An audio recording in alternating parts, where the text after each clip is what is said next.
How do you say good afternoon in Tagalog, in Hiligaynon, and in Karay-a? When you say good afternoon in Tagalog, you say magandang hapon.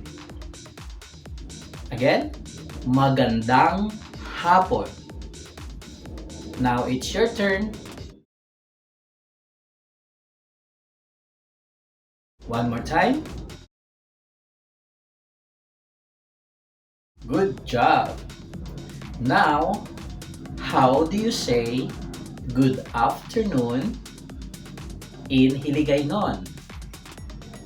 You say maayong hapon. Maayong hapon.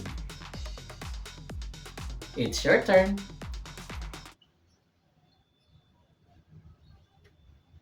One more time. Good job. Now, how do you say good afternoon in Karay-a?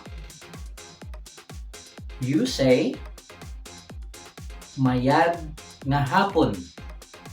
Again, mayad nga hapon. It's your turn.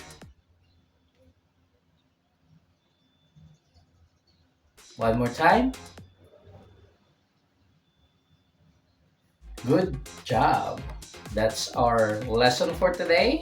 How to say good afternoon in Tagalog, in Hiligaynon, and in Karay-a. We want to hear from you.